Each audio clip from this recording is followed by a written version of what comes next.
Hey everybody, it's Mike Sullivan with Born to Shine. Today we have an awesome guest, and his name is Kwame Carr, and he's in Georgia at a really cool district, a big district in Douglas County. Yes, Douglas County School District, right outside of the city of Atlanta, near Six Flags, if you've ever been to the area. Okay, cool. Six Flags, man. I can't do roller coasters anymore. I'm just too old. I can't do it. Love them. You do it? You do it? You can do the spins? Can you do the spinning rides? Yeah, gotta have it.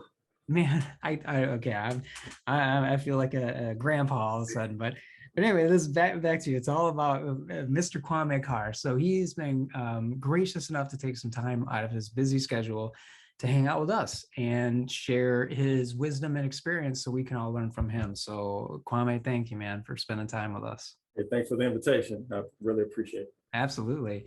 So we'd love to jump into it and hear your story of, your journey to become an assistant superintendent, because that's a really big deal. It's a big responsibility. And I think you said you had, before we hit record, I think there are like 26,000 kiddos in your district. Yes, a little more than 26,000. We've been hovering around that number, but nice sized district. Yeah, it's great. It's amazing. What was your journey like? My journey? Well, I was actually a fireman and changed courses and wanted to teach math. And so I got into the education field, not because I thought I would be, but because my mother kind of hounded me about it. She was a teacher for 32 years and, mother's always right. Mm-hmm. So I jumped in around the age of 28 and went back to school to get courses to teach on a provisional license. Long story short, taught math for 6 years, taught social studies for 1 year prior to that. And then opportunities, I wanted to teach math. When I got in, I said I was going to teach math for 30 years, do the whole teacher retirement thing. And I was successful in math, and I was at a Title I school, and we were killing it, like our math scores at the state level. And so we were being recognized at the district, and that kind of opened up opportunities for me. And I became assistant principal once at middle, and then at high school, then middle school principal, and then an area director, supervising principals of like 18 schools. And now I'm assistant superintendent. So it's been the most awesome ride that I could never have imagined or planned for myself. It kind of just unraveled because of the words of my mother and the grace of God just guiding me through my path. I never intended to be assistant superintendent or principal or assistant principal. Just opportunities came up. And so it's been awesome. A lot of responsibility, like you say, but it's been totally awesome. That is awesome. And it's so cool. I guess a shout out to all the moms that are out there, right? Moms are always right. Yeah. It's moms and that love that they give us and that support that they give us and the encouragement that they give us. And you mentioned God, and that's awesome. The grace of God. That's so true. That's what a blessing. And then, if any, did you have any struggles in K through 12? Like for me, I was bullied as a kid and started in second grade, and it was awful. And then in third grade, it got so bad that it started exacerbating the anxiety that I had within me and the depression. I didn't understand it. I was just a little kid. So is there anything that that you may have gone through when you were in K through 12? Well, yeah, a couple of things. My family life, I guess, is, how they say now the family structure is not necessarily the best that it can be in the United States and probably in the world. Yeah. So I would have a family that split apart. I was maybe 15, but I have a younger brother, and it affected him more. And so that affected me, and it affected my mother. And so a disjointed family situation, and some of the situations that occurred in between their divorce and all of that just kind of put a damper on motivation and the willingness to get things done, and me having to pull my brother up because he's 8 years younger than me. So those types of things. And then being stereotyped, maybe because of some of that, and maybe because I was shut down a little more than people understood. And so they would try to place me in educational situations that did not really fit where I belong. And so the misdiagnosis or misclassification of my skill set almost occurred, but I was able to overcome that in high school and excel and make great strides. That's incredible. So you mean they were putting you like regular classes when you should have been an AP? Is that kind of the thing? Like you were doing really well and They were putting me in the specialized classes to see if I could be in the regular classes. wow.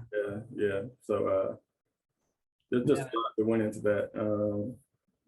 It didn't take them long, but it took them too long, in my opinion. And then you just started killing it in math, right? Yeah. That was your gift. Yeah, it was and still is. Yes, sir. That's amazing. That's the one I struggled with the most, man. I was terrible, Kwame, at math. I was horrible. And my brother aced it. He didn't even have to work it. He went on, biomechanical engineer. Like he loves math. And how do you guys do it? That's. I'm gonna tell you what it is, Mike. Yeah. I can tell you what it is right now because I've been doing this for a while. Your brother mastered timetables very early, Yeah. Yes. and you did not master them as early as your brother. I did not. No. That's It true. is.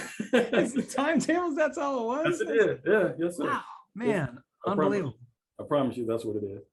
That's interesting. Well, then, so whoever's watching this, if it's another assistant superintendent or a teacher, math teacher, a student, a parent, if they have a kiddo that's struggling with math, like I did, so Yes. you're saying the root of the problem is the timetables. When I was a middle school math teacher, if the student knew their timetables, I could teach them pre-algebra and algebra.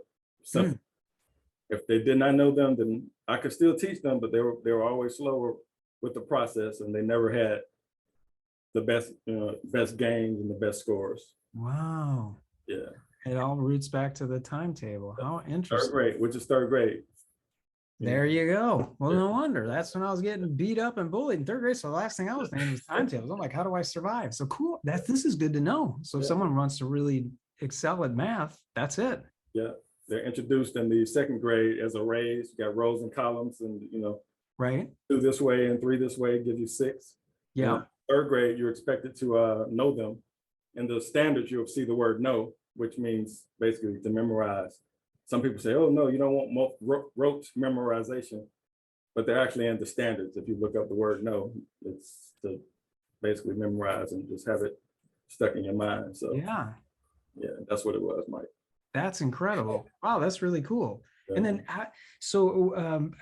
are there any things that your district has been doing to support your kids with their mental health, their emotional health? So many kids, even before COVID, were struggling with anxiety and depression. And then in a weird way, COVID kind of lifted the veil of, hey, our kids are really suffering. I mean, of course, now it's worse, but they were struggling before. Are there some things that your district that you've noticed and are really happy about that has been supporting them through this? Yeah, absolutely. And I concur with what you're saying. COVID did do something weird and unveil some things that may have been there, but for some reason they're more apparent now. Mm-hmm. There's this program called Capturing Kids' Hearts. Have you heard of that? I have heard of it, yeah. Initiated some training just this past summer at the elementary school level for all of the schools. And it's a program about really just building relationships with kids and making them comfortable with each other and teacher-kid relationships as well. And just that whole component about being more welcoming in the classroom. I think that's important in this district and in the United States because of the demographic change in the student population. And so culturally in the past, the cultures matched.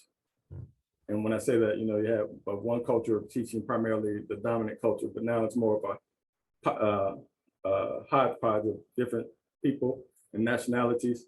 And so sometimes in your mind, at least, it's more difficult to build those relationships. And if you're honest about it, you come in with your own stereotypical beliefs and just what you've heard, and you might bypass an opportunity to meet a great human being, right? Because of what you heard or what you believe or have been taught. And so that program is helping us to knock down those barriers and identify those barriers within ourselves that keep us from making those bonds with each other. That's awesome. That's awesome. It's so cool that you guys are doing that. And I guess any final thoughts or anything you'd like to share with anyone? Let's say someone is going through a challenge and they're struggling. Maybe if they're coming from a home that's been broken apart, or if they're just going through any kind of challenge, what would you share with them, with him or her? Yeah, just to I'm gonna attack that from another way, because if I Okay. what I initially thought it was gonna sound cliche-ish, and it'll be the same thing that a lot of people probably always say. But I know we look at our kids and we always, just like our parents and the generation before is worried about us. I don't believe that our kids today are less motivated or less smart or less ambitious than we are. They just have a different set of circumstances. And I'll give you a concrete example that I know you can identify with. So when we grew up, we had to go to the card catalog. We had to go search for our information, like for real, in the library on the shelf, and it may not be there once you got there, if you were that ambitious to even go to a card catalog. Right. Today, you got these devices in your hand, and everybody has one. They can look up anything they want at any time, whether you're there or not. And whether you have it blocked or not, they're going to get that information. So our kids' issues are not because they don't have the information. It's an overload of information. And it's how do they decipher that information to form their own belief systems when you got all opposing views coming all at one time as a 5, 6, 7-year-old child. And so I think a lot of the conflict that we see between the adults and the kids themselves, it's really, really difficult for them to figure out who they are. But we have to kind of cut through all of that and reach the core of people without all of the outside influences. Yep. All the distractions. I Yeah. totally got it. I'm with you. So take your kids to the beach. Yeah, I'm with you on that for sure. Oh man, Kwame Carr, thank you so much, man, for being with us today and sharing everything. And we just so grateful to have you with us. Hey, Mike, I appreciate it, man. Awesome show, awesome spirit, man. You're doing a great job. Thank you. Thank you. You too. Right back at you.